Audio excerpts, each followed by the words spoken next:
Do you feel like you're barely keeping your head above water? That no matter how hard you try, meaningful progress remains out of reach?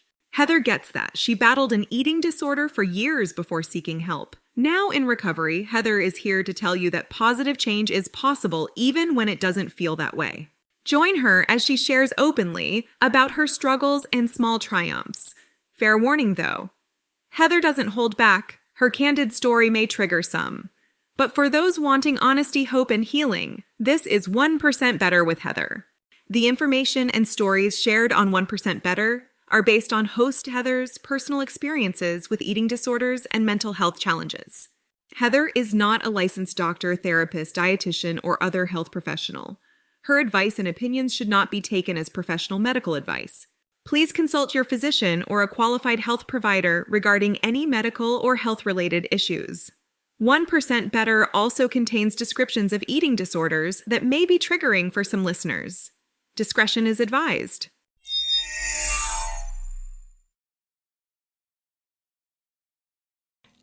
Hey there, my little gaffers, and welcome to the 1% Better podcast. I'm your host, Heather, and today, I'm so excited. I got Dr. Jody Carrington with me. Hello, Dr. Jody Carrington. Well, hello, Heather. Thank you for having me. I am so jacked to be here. I can't wait to talk about all the things. Oh, we're going to talk about all the things and more. So I'll get you to introduce yourself, and we're going to dive right in. Sure. Yeah. I'm Dr. Jody Carrington. I'm a clinical psychologist. I am right now at this moment on Treaty 7 land here in the center part of the province of Alberta. I've been practicing for 20 years. I do a lot of conversations. I've written 3 books. I speak all over the world about trauma and relationships and why the world is so fucked up and disconnected in this moment, and how the truth of humanity are sort of 2 things. We're wired for connection. And the hardest thing we will ever do is connect to each other. So why that's become more and more difficult these days is the thing I talk about a lot. So first question, why is everyone so disconnected? All right. Well, I mean, it's a small question, really. I think the truth of the matter is we're wired for it. There's, as I sort of said, there's 2 rules to this human race. And however you believe we started, right? It doesn't matter to me, like Jesus or Buddha or Yahweh or the Big Bang, or we just suddenly showed up. Humans all started in exactly the same place. And whoever made us made this first rule. We're neurobiologically wired for connection. If you disconnect from infants, they die.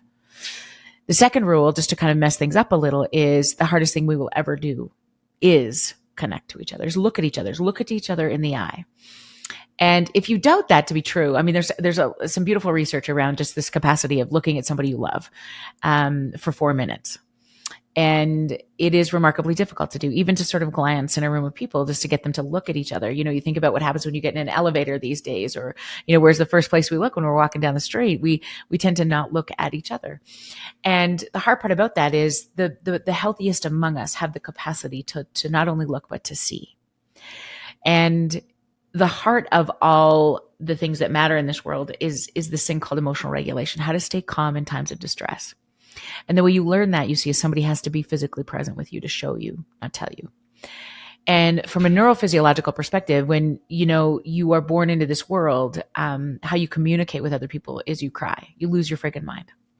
The job of big people, the job of, therapists, the job of teachers, the job of people sort of working in tandem with other humans is to do this thing Ram Dass said. This is a quote from a dead guy named Ram Dass that it changed everything for me as a mom and as a psychologist and as a spouse. He said, "We are all just here walking each other home." Full stop. We are all just here walking each other home. Nobody gets out of here alive. And at any given moment, we need a walker, and we are the walkie. And those of us who have had the privilege of being surrounded by people who can navigate big emotions with us, we have the capacity to give it away. We have the capacity to manage our own emotions. If that hasn't happened in our lives because of trauma or multiple generations of abuse and neglect, and there's no capacity to sort of understand that process, it becomes very difficult to manage our big emotions as we get older. And so things like eating disorders, things like personality disorders, things like fucking up every relationship you've ever had start to come into play because we lose access to the best part of ourselves. Okay. So to the core of me, I believe every human has the capacity for good. I've assessed over 1,000 of us in this country, and not one time have I met a bad human. Our ability to believe that in others has never been more compromised than it is in this moment. But I believe that of, your ex-husband. I believe that of somebody's, crotchety mother-in-law. I believe that of every person in a prison in this moment. We all have the capacity for good. What we've lost is our access to it. Because we've never been this disconnected. It's estimated that our great-grandparents looked at their children 72% more of the time than we look at our babies. Because we've never had this many exit ramps. You see, remember, the hardest thing we will ever do is look at each other. And if you think about the square footage of the house that your grandfather lived in, and the square footage of the house in which we raise our babies, what's the difference? Our accessibility to each other, to just look and to see, to eat dinner together, to play games together, to go on a walk together, to all of those things, has become significantly compromised. And as a result, we're in a loneliness epidemic, which has led very understandably to a mental health crisis. Yeah. And everybody wants to be, and I have teenagers. I have an 18-year-old and a 14-year-old. And from the time I can remember, they're like, I want to be an influencer. I want to be a YouTube person. I want to go play video games for a job. I want to be this. Or they're not as bad as some, because I've seen way worse, right? Mm-hmm. But I'm like, dude, that's not life. What do you care what other people think about you? Uh-huh. And that's not it. And I'm not techie. I don't know how to work a computer to save my life. But do you think, well, I think a lot had to do with COVID, and we got already shrunk. And that's all there was to the outside life, was Instagram and technology to keep us connected. But then you see people popping off, and I get very, very, very, very green with envy that these 18-year-olds are making gazillion dollars over on TikTok. Oh, I know. And I'm not. Well, but I think part of the issue is, right, my first book was called Kids These Days. And I have to tell you, kids have never been more insightful or inclusive or curious. And we often sort of worry about them, they're so disconnected. They don't know how to do these things. They're always on their iPads. That's very, very true. Right. But I think what's true is that they not a single human doesn't want to know they matter. And the currency of today's experience is certainly about connection online and playing video games and doing all those things. Every generation that's come before us is always worried about the changes that happen because we have no script for it. Our parents didn't have a script. Maybe our grandparents didn't have a script for rock and roll. Our parents didn't have a script for weed. We don't have a script for, we're the first generation of parents that have had access to social media, right? We're worried about the kids. The kids grew up with it. We have never been this inundated or had this much access to our children. The only script we have on how to parent our kids came from our parents. And they played by a set of rules that was created for a world that no longer exists. So the kids are not the problem. It is those of us in the middle, how we need to so significantly understand how we stay emotionally regulated to stay connected to the next generation. That's going to be the key. And I think so much of this comes back to how do we regulate emotion? How do we get back to the best parts of ourselves? Because when we lose access to it, we often judge people when their lid is flipped. A psychiatrist named Dan Siegel came up with this concept that just blew me away. He said, I want you to think about when people are calm, they have access to everything they've ever learned. Okay, so their prefrontal cortex is on, which means if you think about your brain, if you're listening to us right now and you're driving, you can do this, but keep one hand on the wheel. I want you to put your thumb in the middle of your hand and wrap your fingers around your thumb. Okay, so you sort of make your thumb is on the inside, your fingers are around it. Okay, so if you take a look at that, that's a hand model of your brain. It's about the same size of the brain that's sitting in your head right now. If you flip your fingers up, in the very inner part of your brain is called your limbic system. That's where fight, flight, and freeze lives. The 3 emotional regulation strategies all of us mammals get for free. Okay. What separates humans from most other mammals is our prefrontal cortex wraps around the limbic system. And everything you've ever learned in your life lives there. How to speak a language, how to play an instrument, how to, the middle name of your mother-in-law, the first childhood phone number you ever had, everything you've ever learned lives up there. Also how to be kind, how to take a deep breath, how to understand that you matter. Anything you've ever learned lives up there. And Dan said, I want you to think about this like a lid. When your lid is on, you have access to all of those things. When you look at your own personal children and they are making good choices and they are being kind to their siblings and you're proud of them, their lid is on. If you've ever went on a second date in your life, you went on that second date because your prospective partner's lid was on. Huh? Have you ever heard this? He's flipped his lid. He's lost his friggin' mind. Yeah? We do that all the time. When you bring a baby home from the hospital, how do they let you know what they need? They cry. They flip their lid. The job of big people, the job of partners, the job of therapists is to put that lid back on. Because we were never meant to do this alone. And when we are neurobiologically wired for this, when a crying infant is placed in any one of our arms, regardless of age, race, religion, socioeconomic status, or gender identity, we engage in a rhythmic exchange in an effort to walk that baby home, to get that lid back on. And if you are surrounded by enough big people when you're an infant that have the capacity to regulate you, you start to learn how to do that on your own. If you're surrounded by people who don't, who say, shut up, you're an idiot, get to your fucking room, then all you have to give away is that capacity. If you have traumatic experiences throughout your life, right? Really core traumatic stuff, like any sort of form of abuse, it becomes very difficult to keep your lid on because you're always in a state of heightened arousal. So your ability to then handle the really hard, difficult stuff becomes significantly compromised. Okay. When your lid is on, you have access to everything. When your lid isn't, you are not teachable. You don't have, not that you don't want to learn, but you can't. You are also unreasonable. You can't, logistics are gone. And we try to teach or have conversations with people when their lid is flipped. And the first order of business is often to get that lid back on, which requires connection, which requires no judgment, which is requiring a little bit of like, okay, look at me. It's okay. And you see, it requires often, this is what usually helps too, is to take a drink of water. You can't chew and swallow with a flip lid, neurobiologically impossible, which is why it's often interesting, the connection between eating disorders and emotional dysregulation, because there's lots of connection there, lots of disconnection there, if you will. And the idea is, how do we surround ourselves with or understand what it takes to get our bodies in this state of emotional regulation? And we don't come from a generation, see, where you reward people who are not being good. The idea is you make good choices and then I reward you. But we are playing by a set of rules that was established for a world that no longer exists. I have to collect you before I direct you because we're in such a state of disconnection right now. Does that make sense? Yep.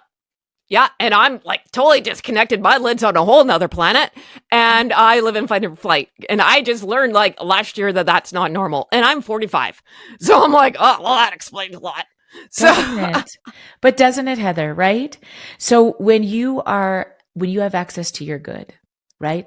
When you think about being, if you can just pull in your memory, like a time where somebody was lucky because you were in their lives, a moment where you made a difference in somebody's world.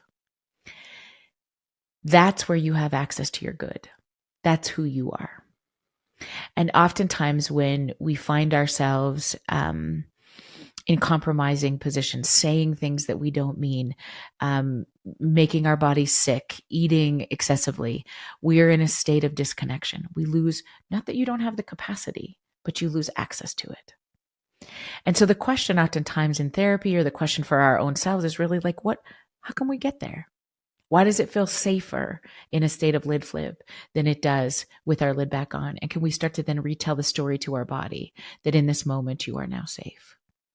Which then, when our lid is on, we have access to all the things, all the treatment and the training and the insights, that you've done so hard to do the work around. But here's the thing, we will all always flip our lids. It's neurobiologically important that we do that. For example, if you're like out frolicking in the greater Vancouver area and your lid is on and out jumps a bear, right? I don't want your lid to stay on. I don't want you to be like, holy shit, that's a big, I wonder if that's a brown bear. I want you to flip that thing out of the way and fucking run, right? You're going to run, fight, or fly. Hopefully you're not going to fight because you're not that good. So when scary things happen all the time, your lid is supposed to flip all the time. Our idea is if you have had a story in your bones that this world is a scary place, that nobody's going to get you, that you're not worth it, that you have to be on guard all the time, it becomes very difficult for your body to believe that it's safe to put the lid back on. Because Bessel van der Kolk talks about this. He's one of my favorite heroes in the world of trauma. He said he's written a book called The Body Keeps the Score. So no matter what you do to talk about things up here, your body keeps the score. And so certain sounds or smells, even times of year, will get you into that state of lid flip where you're like, fucking watch it. Like, look out. And our job, the work, is how do we just regulate, reconnect to our body and our people so that we have the capacity to keep this access to the good. Yeah.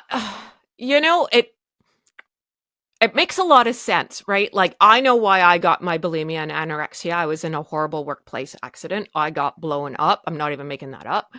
And it's been 8 years now of just constant fighting with my work and WCB and everything else, and just trauma. And it just, so I know where that one came from. Mm-hmm.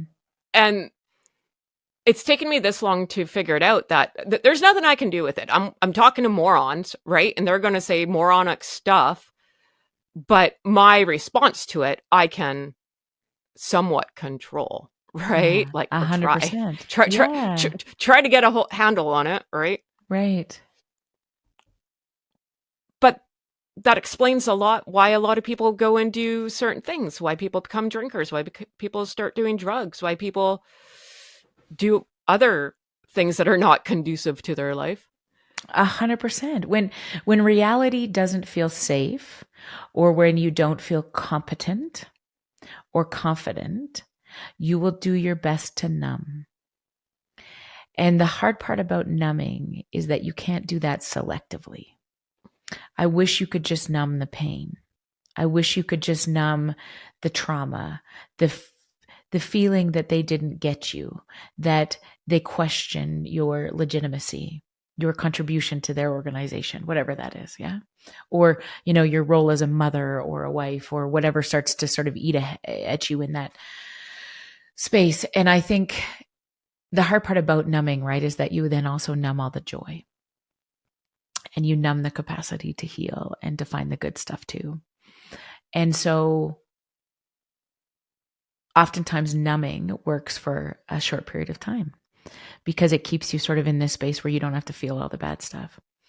It will then rob you of everything else, which is then why we see mental health issues come into play, right? Anxiety and depression and all of those things that tend to come with, psychiatric conditions where we're like, oh God, now we got them all. They tend to be in response to the underlying condition, which is I don't feel like I have the capacity to stay regulated because in my regulated place, it's too scary.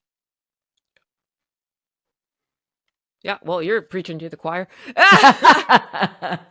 Yeah, right? Yeah, all that, right? Yeah. And whole lot of crazy going on over here. And and I think that's, and in all fairness, I mean, I think there's a whole lot of crazy for all of us these days. And, you had sort of said with respect to the pandemic and, I think that we were headed in this place because technological advances has far outraced us in the evolution, right? It's sort of come to this place where we're now here and we can't catch up to it so fast, right? Our bodies are not prepared for all the inundation of data that has happened again and again and again.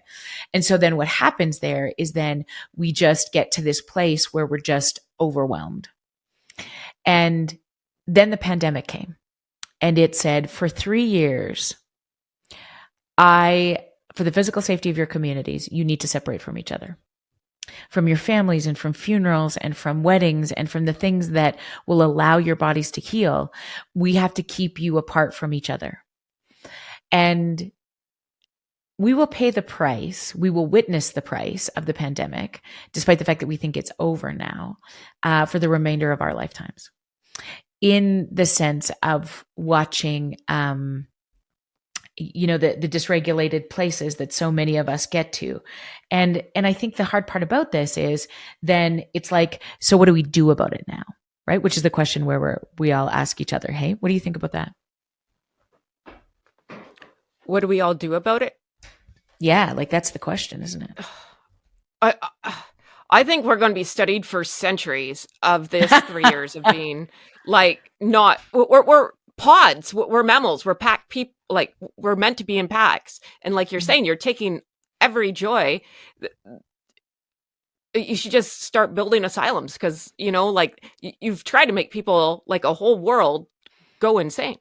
Yeah. And the issue is there wasn't an intention there, right? It was a response to, the intention wasn't to create insanity. The response, again, when there was no script to it, is how do we keep people safe, right? And I think that in the moment, this often happens. We don't think about the ramifications of. We just think about how do we stop this thing that is threatening the physical health of so many people, right? That we're watching people die and we're watching, and I think that it's understandable in terms of how we got there, right? The issue is, what do we do now in terms of, a pretty significant piece of the next generation that has lost access to the skill building of, navigating breakups and the first year of university and, how to have conversations with each other. And, from an occupational perspective, I mean, we created a space where people work from home, which is so helpful in some situations. However, I think the greatest impact for many organizations will have their people come back to work, or at least in some hybrid situation, because we need each other. You can't tell the next generation of leaders how to lead or how to fire somebody or conduct a meeting. You have to show them. And you can't tell them how to do that on a Zoom meeting. You have to show them. There is a complete different response physiologically when we're in the same room together. If we did this podcast together in the same room, there would be a difference because of our cortisol responses and our dopamine and our serotonin that you just can't replicate on a Zoom. Now, because of technological advances, we can do this in 2 completely different provinces. I mean, I have meetings like this all over the world. I hope because of technological advances, we'll find a cure for pancreatic cancer. Because of technological advances, we've been able to do so many wonderful things. It's not the problem. Technological advances, AI is not the problem, but the true AI will always be this: authentic interaction. You will never automate connection. And so the issue is, we have to do that on purpose, because if we allow the world to do it on its own, we're going to get more savvy and tech savvy, and the big corporates of, Facebook and Instagram and all those things. I mean, they want us there. They want us there. They want us to consume information in that way. Not because it's wrong necessarily, but because it's working so effectively well. So on purpose, we have to do this thing that's always been so hard to do, which is look at each other on purpose, right? Go for walks, go for the dates, play the cards with your kids. Don't charge your phone by your bed. Try to give your body a little reprieve in the morning and at the night, that you don't have to be constantly connected to other people's highlight reel. Yep. So a few of the things that I think matter. I mean, if I were just to give you like 3 things that I think about all the time, it's not charging your phone by your bed. It's driving at least once a week in silence and see what happens, right? No inundation of data or podcasts or music. Just listen. Just be calm. Just be still. And the third thing that I think is so critically important is really do your very best to wave at your neighbors like you've been drinking. If you can try those 3 things in the next week, you will notice such a significant shift. This isn't hard to do, you see. It feels overwhelming when we look at the data, the loneliness epidemic, the fact that like 1 in every 2 kids would say they've never felt so unseen. In the past week, they don't think that anybody cares about them, right? Like, and this is Canadian data, right? And coming back from that isn't as hard as it isn't as big as the problem feels, because no major institution is going to implement changes that's going to change everything in our lifetime. It's actually you and me doing the next best right kind thing. Waving at our neighbors, having dinner with our kids, giving people a compliment, particularly the ones that don't seem to deserve it. The ones who need it the most are the hardest to give it to. Yeah, it's funny because, if I was in silence in my car, you'd hear me a lot clearer. I'm loud on a good day, man. All the drivers would hear me, so it's probably not safe for me. But when I picked up my son yesterday, who's 14, and it's funny that you talk about this, because I'm like, who'd you see? What did you do? What's going on, right? And because that's our quiet. We just talk. Like, there's no radio. It's just me and him on the half an hour drive home. Yeah. And me yelling at other people in the car. And he says, Mom, I saw this video. And I was like, uh-oh, what'd you see? And he's like, it's kind of dark, right? Like, this kid was being teased. He was going to go do something horribly wrong that goes on in the States. And he's like, one nice person took him in because he was living on the streets, and that changed him around, and it didn't happen. He's like, this really happened, Mom. Whether it did, it didn't, I don't know, but it's a really good story. Yeah. And he said, so my job is to be nice to everybody. And I was like, there, I did something good. Like, if I ever thought I failed as a mom, damn it, that one got me a prize, I think. No, right? Kidding. I'm like, yeah, buddy, like, talk to the people, hold the door. I do know all my neighbors, and I'm pretty chatty. But yeah, it's really easy. And especially if we're in our addiction, right? In our ED or whatever your vice is, right? Yeah. It wants us to be solitary. It doesn't want us to go outside and see the people, right? It's our own little dirty secret. And pushing yourself out of that's really, really, really hard. Yeah. Yeah. Oh, and I think that's the point, right? Like, I think it gets overwhelming when we think that we have to do it, and it's a big deal, and like right now. And I think, again, the answer to so much of this is just next best right kind thing. You don't have to do the 180. We're not that good, right? We won't, but it takes relatively small, little tiny pieces all strung together that where we find the joy. And joy is the most vulnerable emotion on the planet. Oftentimes people think it's shame. Like when you think about what emotion are you feeling when you're at your most vulnerable? And people always go to shame and sadness or fear, but it's actually joy. And I often ask people, when is the last time you belly laughed with your babies or danced in your kitchen? And in those spaces, see, there's no defenses left. When you're being silly, when you allow yourself to sink in and see other people, you have access to your good. There's no question about it. And you're completely disarmed. And what so many of us have lost, you see, is joy. And she's everywhere, but you got to find her, right? Because typically speaking, we come home and we're like, oh my God, this house is so messy. I can't have people over. Jesus Christ, what are they going to think about me? And versus like, yeah, come on in. Right? Let's sit down and like, what do I got in the fridge here? Let's have some hummus. Huh? Versus like, I got to have a charcuterie board prepared, and we got to have matching napkins, and everybody's got to figure this shit, and we got to take a picture. God knows the phone's got to eat before we do. Right? Yeah. And versus fuck it. Let's just, this spontaneity of just enjoying the company of another human being is becoming so curated, right? I think about this all the time, growing up even, like people would just be stopping by for coffee. Or, if somebody died up the road, you didn't have the capacity to call and check. You just went. Yeah. But now so many of us are mortified if somebody just shows up. We're like, hey, what the, call before you come, do all this, which I understand, in terms of our inundation of data and people in this world, we want also our ability to just be kind or quiet. But it's sort of this interesting space where like we will always need each other. And we lose our scripts around just like, yes, let's go for dinner. Yes, let's go for coffee. Yes, let's have friends over on the weekend.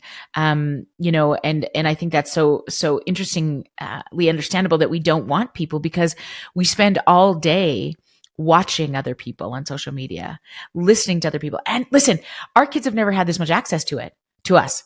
I mean, if I needed to talk to my mom in the run of a school day, for sure I could go to the office and call home, but like somebody better be dead, right? Like somebody's got to have a massive injury. Now, our kids all carry typically, many of them, devices in which they can connect to us anytime. Mm-hmm. This is also true of our parents.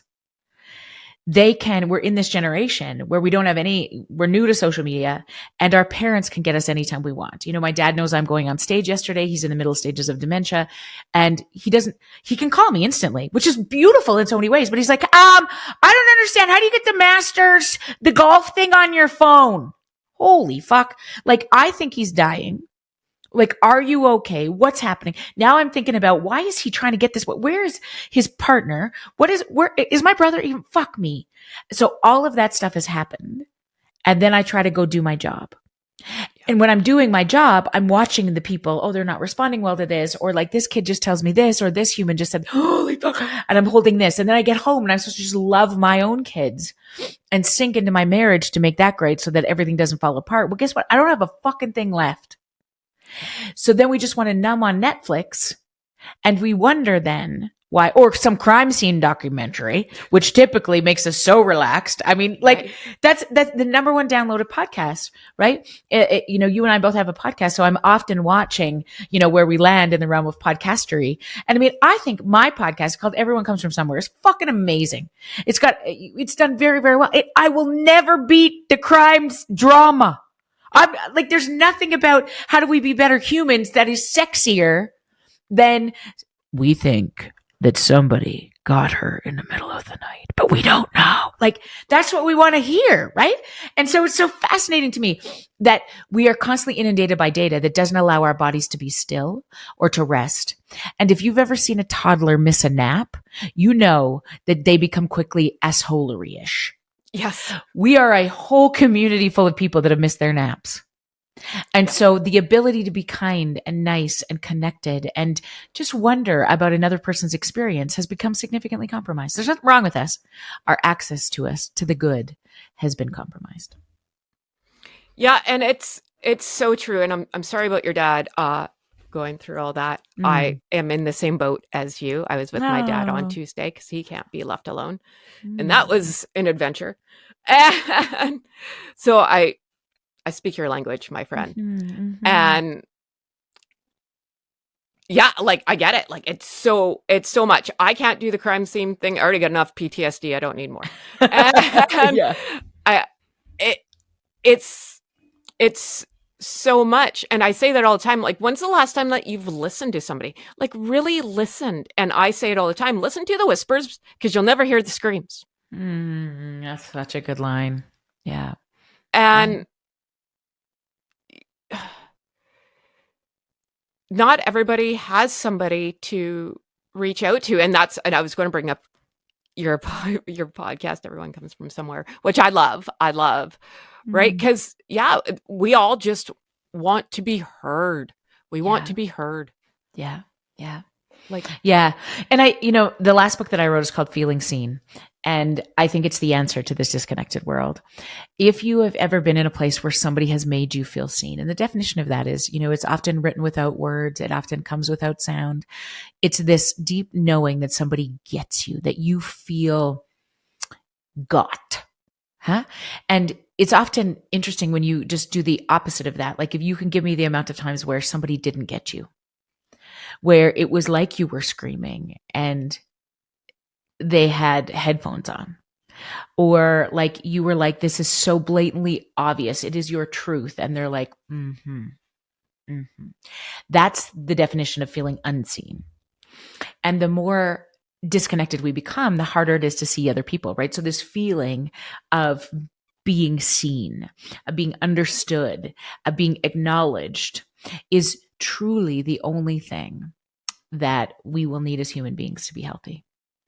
And we're losing not our ability to do it, but access to it. And the more we then, so it's nobody else's fault, which is the hard part. It was so much easier to be like, oh my God, the government or my supervisor or the president or the CEO or the boss or the leader or this principal, fucking asshole. Could be true. All of that could be true. But where it often lands is in our capacity to regulate, to get back to the good in us. And if there is a whole marred history there of things that would suggest to your body it's not okay to be there, then that's where we start. Because even if I change the superintendent or the government or the boss or the CEO, your body's still in a state of fight or flight. We don't serve, it doesn't serve, right? You often ask, when somebody's lost a child, or, if you get revenge, if the ex who blew up your family, finally then gets what they deserve, it often doesn't change the way we feel in our system. It might be good for a moment. We're like, but the underlying truth of the emotional regulation in your own body, access to your good, that's the effort. That's the focus. That's the necessary place we all end up if we want to live in this world where we find joy, where we understand our purpose, where we have insight and creativity and productivity and all of those things, right? It's when we have access to our good. The rest don't score. Yeah, and I always say you got to be your own cheerleader, and it sucks being on a team for one, but damn it, you're the only one you're stuck with you. Like, yeah, you're going to wake up with you for the rest of your life. Right. Listen, I say this all the time too. Like, I think I'm a fucking riot. Like, I love waking up with me every day because it's a good time. I mean, up in here, it is a good time. And I think so many people don't. In fact, like 2% of all women would look in the mirror and describe themselves as beautiful. Very few of us can talk about why people in our world are lucky to have us. Very few of us have the ability to say, here's what's great about me, without providing some caveat to that, right? The crazy is really bad, or, like, oh, this comes with a whole lot. And no, okay. But also the capacity to think about all the things that we do bring is such important work. Because it's so hard to stay there. It's so hard to get there, first of all. And when you can do that, when you can practice that a little bit more, it's then easier to get back there, right? In that state where your shoulders are dropped, where your jaw is relaxed, your tongue is not slammed to the roof of your mouth, right? It's relaxed. You can wiggle your toes. You can let your gut out. That's emotional regulation. That's a state of calm. And oftentimes, I promise you this, now after you listen to this episode, every time you think about this episode, I want you to think about the shoulders, okay? Because we spend a lot of time with our shoulders like this. And I'm trying so hard, man. I know. You almost got to unglue them, right?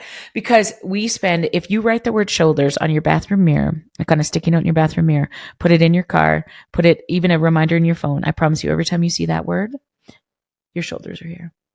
Because we are much better at preparing for the fight than we are settling in to the relief of it all. And the body keeps the score. Oftentimes in many of our lives, they're right?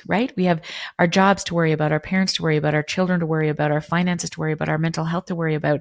Fuck, did we marry the right person? What did we eat today? Fuck you, fatty. Like, all of those things that happen in our head does not result in our body going, oh God, this just feels so good to be here. This sounds like fun. Right? Yes, I'm so, right? We spend a lot of like this. So the antithesis to this is to just draw some attention to that space and be like, in this moment, what do I have? We're sitting here doing this beautiful podcast. We have the opportunity to do this in this privileged place. What a gift this is. Can I just get my body back here and remind her she's safe? That work has to be done on purpose. That reconnection has to be done on purpose, because if left to our own devices, we will be ready for the fight. Because we come from multiple generations who had to be, right? Mm-hmm. And we're just playing by a different set of rules now. And if I were to come up with those new set of rules in a sentence, it would sound like this: be kind and don't tolerate bullshit, in that order. I like it. I like the rules. Short and simple. Yeah, I like it. Right? Yeah, but I'm trying so hard, man. But I have crappy posture too, so there's my defense. And it doesn't even matter, right? Like, I think it's like, watch your jawline. And I think that's often, particularly those of us who have, disordered eating in our history, like this. I'm happy. Yeah. Can't you see? So fucking good. And so just even drawing attention to that every once in a while, just checking in on that. right? And when the babies walk through the door, or when you're in the presence of a physician, or when you, like, whoever you feel is sort of like, when I promise you, if I say, I don't know what it is, but the name of the company you worked for, this happens like this, right? And so it's like, they're just a company. They do not have that much power, right? And so when we pair those two things, right, in that moment, it's a little bit of undoing that is necessary in order to keep that body in a place where it can process stuff. Because it's very difficult to process any emotion when we're like this. Yep. Hey, you would know. And it takes a lot of work. It takes a lot of time. Doesn't it? It takes a lot of time, Matt. Yes. But yes. oh my gosh, I could talk to you for hours. You are amazing, my friend. Thank you. I'm so glad. I love you. I think you're like great. I think you're great too. This worked out good. Thank you. I appreciate that. Yes, you're doing amazing. I think, Heather, I think just giving a place for people to have these hard conversations, which I know is why you started this podcast, is I think the greatest gift you can give to the people in your community, because we only get the highlight reels, and there's very few spaces that talk about the real hard things without like, this is fucked. Everybody's fucked. We're all in a big fucking state of crisis. It's not true. We are going to be okay. We just need to do it together, because we weren't meant to do any of this alone. Yeah. Well, see, now I want to ask, I don't even know if it's going to be, I don't want to take up too much of your time, but I kind of just wanted to touch on what I'm seeing a lot now with when you're saying like calm, calm, calm, and people in their affirmations and talking to mirror, which I'm uncomfortable with, but that's me. Yeah. And this rise of body dysmorphia, right? And I think a lot comes from social media, but are you seeing that like with self-love, body dysmorphia, affirmations? I just feel like it's all this big whirlwind right now. Yeah. Like, I think body dysmorphia is really an indication of a disconnect between the head and the heart. Okay. And so you can affirm all you want. You can be like, I'm beautiful. I love everything. If you are not in a state of regulation when you do that, it's a waste of time. So it's not just about the affirmation. It's certainly much more about the neurophysiology that happens when you do that. You can do all the yoga, drink all the fucking kale you want. If you're doing that and your shoulders are up and you doubt every piece of it, waste of time. This kindness to your own body first, and then not tolerating bullshit in that order, right? It doesn't mean that everything's fucking roses and all those things, right? Like, there'll also be a time where that's enough. Stop it. We need limits, boundaries, all of those things. But the idea to regulate first is so critically important. And oftentimes just even, affirming or looking at yourself in a mirror, if it just gets you in such a heightened state of arousal, it's not that good. I want you to be able to be like, drop those shoulders, settle into this body. You believe that to be true. And then you start to find the best things about you, right? And just see how it feels. If it doesn't feel okay, then that's okay. Just notice that, right? There's no amount of looking at yourself in the mirror and being like, you're beautiful, and you going like, fuck you. No, really, right. You are. Fuck you. Like, yeah. Do you know, like, at what point is that helpful to anybody? Right. It's not, right? Versus this capacity of like, what's getting in the way, mama? Right? Give me a time. Think about her as a mom. Think about her when she's really done something well with that boy. Then I want you to look in the mirror, right? Just look at that mom for a minute. And then you tell her she's crushing it. And then that's good. Do you understand the difference between trying to force that into a body that is not prepared to take it in versus getting yourself into that place? Because she is beautiful. She is amazing. She's all those things. If I asked anybody else in her world, they would see something very different, which is where the dysmorphia comes into play. Yeah. Oh man, now I need you to come back, and you're coming to Vancouver, so you might find some blonde girls stalking you tomorrow. I'll find you, trust me. Oh, I know everybody. I believe you. I believe you. Well, my friend, and I hate wrapping this up, but we got to, so I need you to come back whenever you are, not busy. I would love it. Whenever you got, a spare 2 seconds. Where can everyone find you? Oh my goodness. drjodycarrington.com is our website. And then I hang out a lot on Instagram. Instagram is where I do like, oh gosh, I have workshops and 3 books, and I would love your community to be a part of ours. So you can find us lots of places. I'm all about building a bridge to another village, man. Everyone needs a village, and you just hop along. right? That's right. That's beautiful. I love that too. Awesome. Well, thank you so much. I can't thank you enough. Oh, thanks, Heather.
That's all for this episode of 1% Better.